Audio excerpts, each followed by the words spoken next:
This is a Film Stories original podcast. Lucky Land Casino, asking people, what's the weirdest place you've gotten lucky? Lucky? In line at the deli, I guess? Aha, in my dentist's office.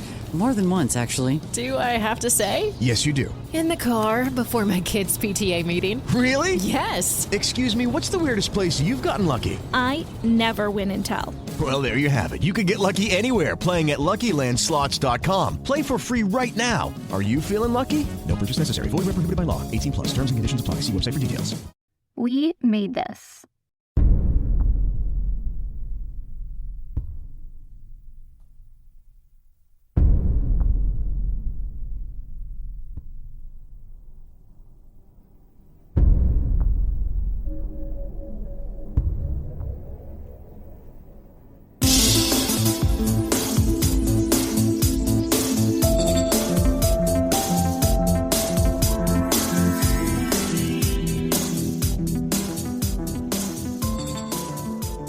Welcome back, everyone, to the Xcast. The truth is in here. I'm your host, Tony Black, and this is I Want to Believe Minute, where we unpick the second X-Files movie 1 minute at a time. Today, in the last of our block together, helping me to explore minute 39, which runs from approximately 38 minutes as we see Monica Bannon's head in the ice through to 38 minutes 59 seconds as Dakshin opens the gate, is Dr. Bethan Jones, author of The Truth Is Still Out There.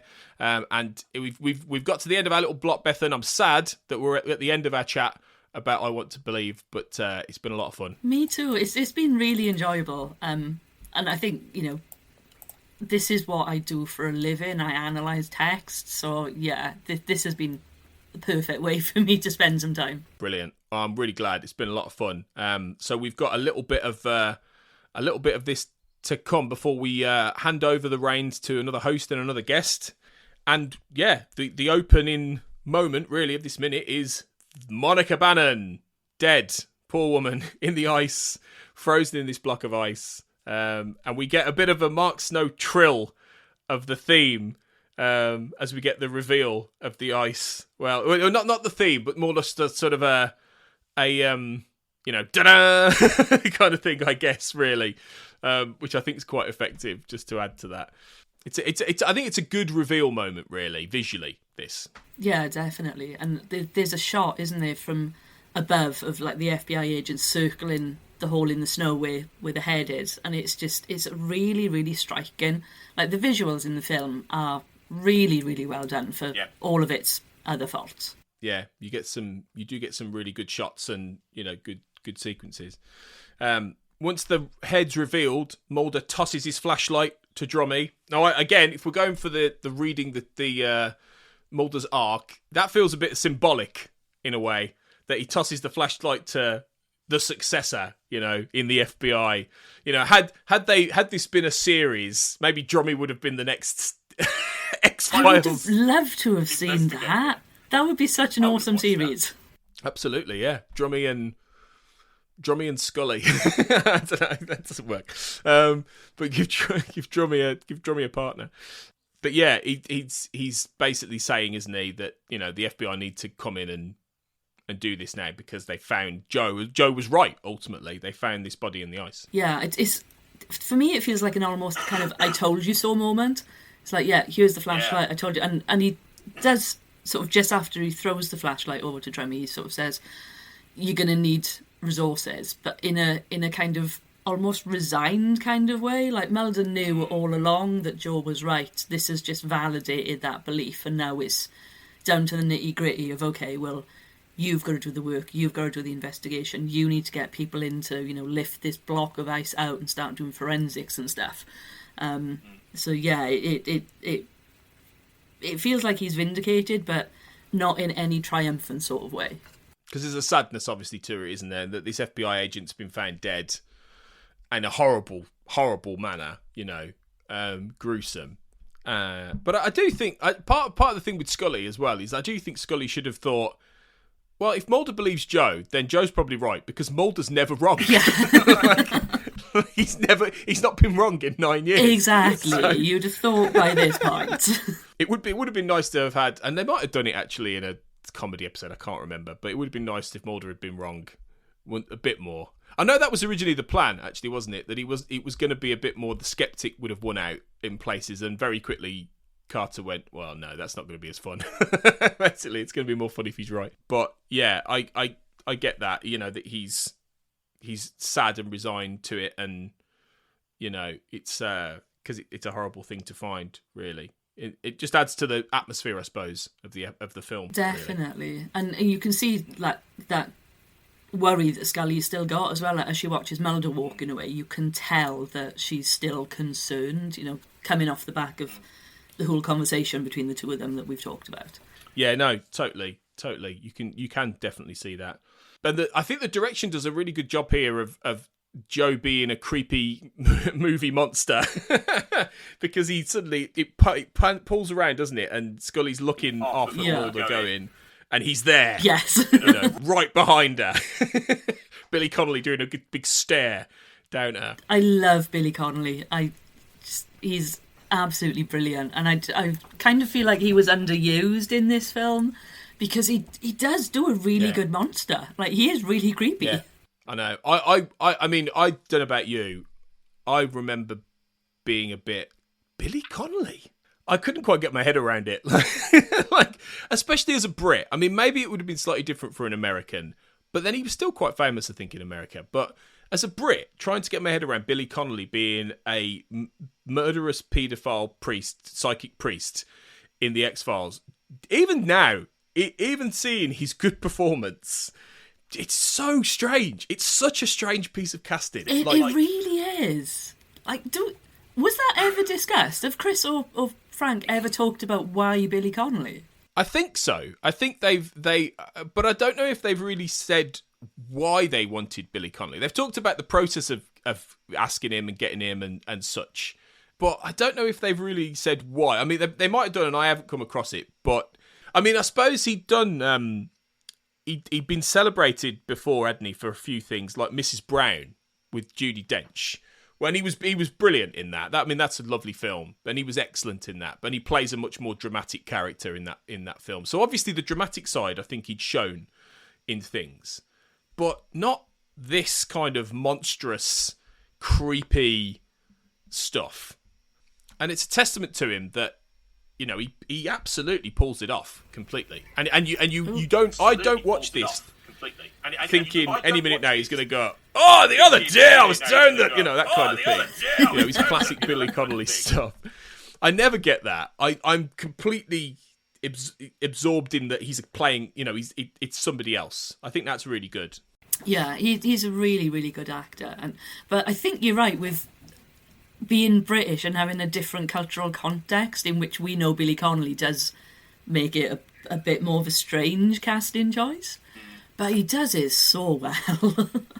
He does, surprisingly well. And here, obviously, he says to Scully, he just says, don't give up. And again, he says it and it looks really sort of, after he says that. What did you make of that? Him saying that to her? It's really weird seeing it now because, like, don't give up has sort of been adopted by the fandom for the whole process of, campaigning for the X-Files to continue. So hearing it coming out of the mouth of a psychic paedophile priest is really jarring. Like, it made me laugh, which isn't the intended effect, obviously, but with that knowledge now of sort of, yeah, because so many friends of mine from the fandom have got don't give up tattoos.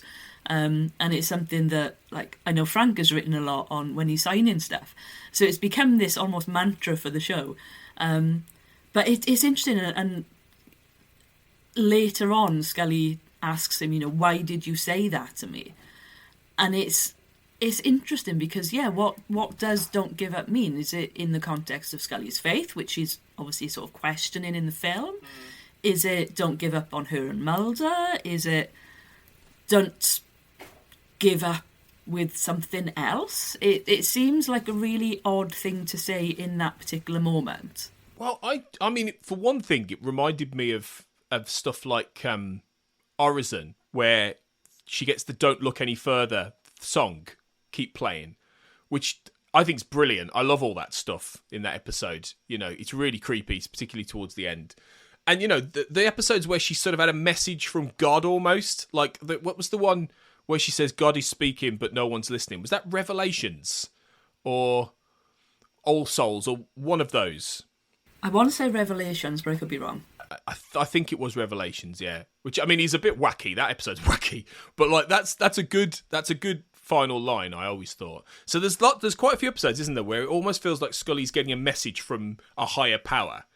And it sort of made me think, is that what they're trying? Because this whole thing, a lot of the film for Scully, a lot of where she struggles is that she can't get her head around the fact that Joe might have this ability that comes from something greater when he's done such horrific things. She can't square that with her faith at all.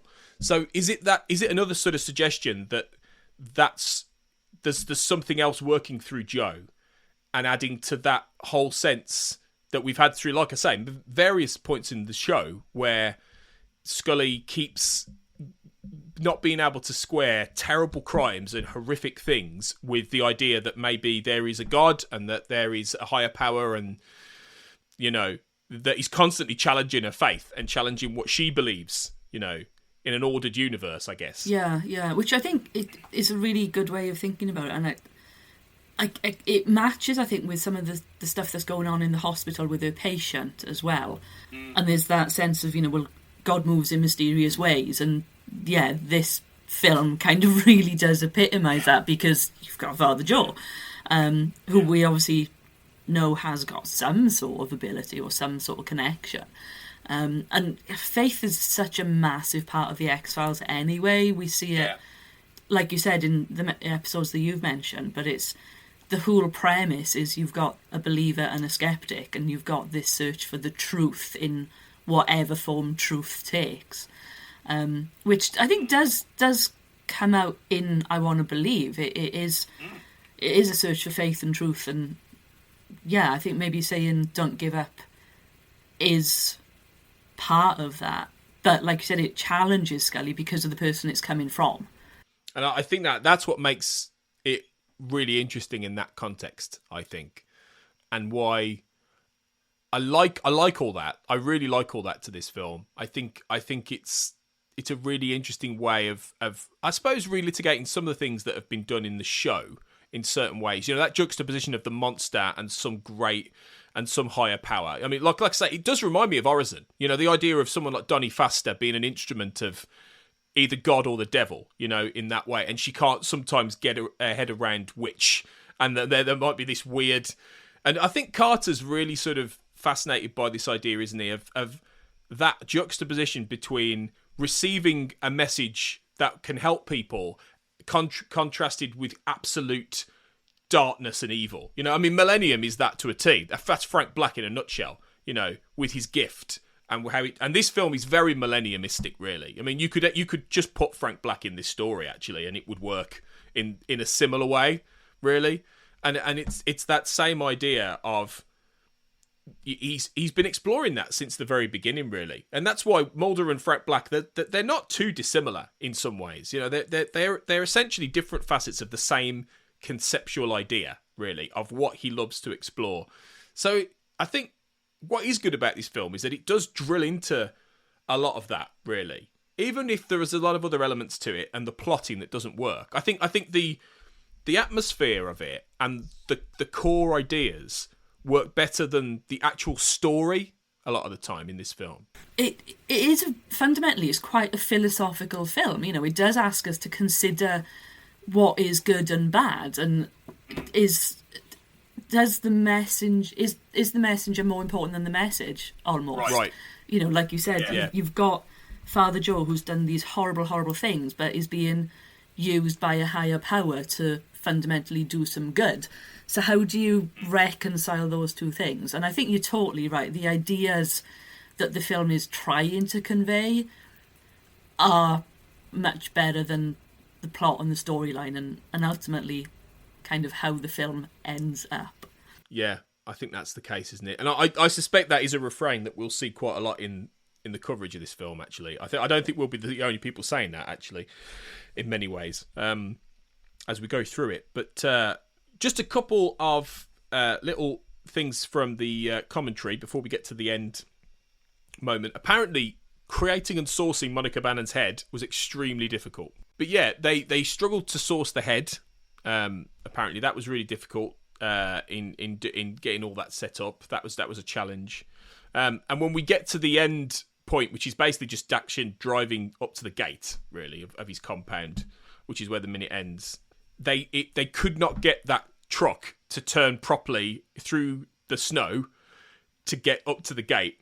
And apparently it caused a lot of mirth. Callum Keith Rennie just kept corpsing all the way through. So it took a lot to get that shot, apparently. Well, it's a fairly simple shot. Apparently it was really difficult, and he just kept laughing all the way through. But yeah, that's it, really. I think we've reached the end of this block, Bethan. And yeah, it's been a hell of a lot of fun, like I said earlier, doing this with you. So thanks so much. You're welcome. Thanks for inviting me. Oh no! Well, it's absolute pleasure. It's been lovely. It's been lovely to do it. So before we hand over to another host and guest, why don't you let people know where they can get your book? Then The Truth Is Still Out There. So the book is available on Amazon. It's also available on the publisher's website, which is Fayetteville Mafia Press. But if you Google the name of the book, then it'll pop up.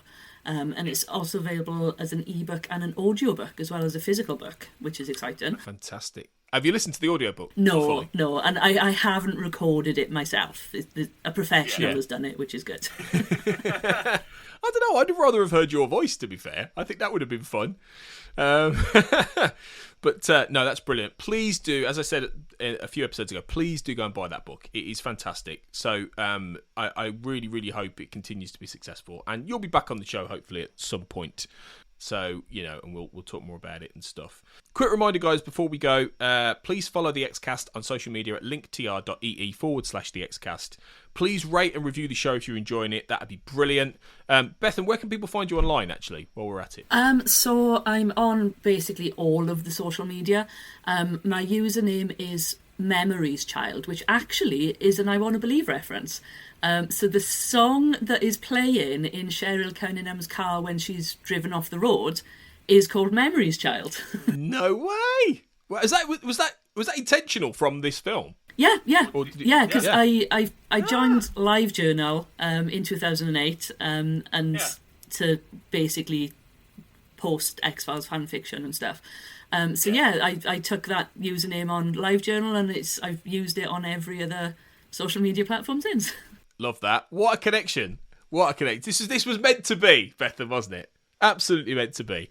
Brilliant. Okay, well, please do go and follow Bethan on all the different places. And you can follow me, and mainly find me at linktr.ee/AJ Black Writer, and you'll find links to all the socials I'm on and whatnot, everything like that. So, yeah, come and follow us, and come and follow the show. I Want to Believe Minute will be back soon for some new hosts and guests. I would say who they are, but everything could change schedule-wise.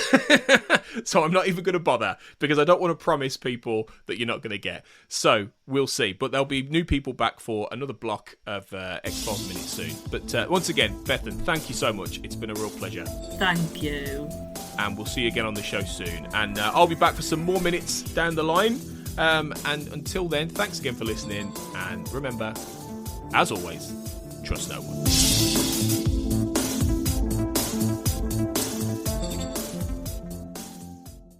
With the Lucky Land Slots, you can get lucky just about anywhere. This is your captain speaking. We've got clear runway and the weather's fine, but we're just going to circle up here a while and get lucky. No, nothing like that. It's just these cash prizes add up quick. So I suggest you sit back, keep your tray table upright, and start getting lucky. Play for free at LuckyLandSlots.com. Are you feeling lucky? No purchase necessary. Void where prohibited by law. 18+ terms and conditions apply. See website for details.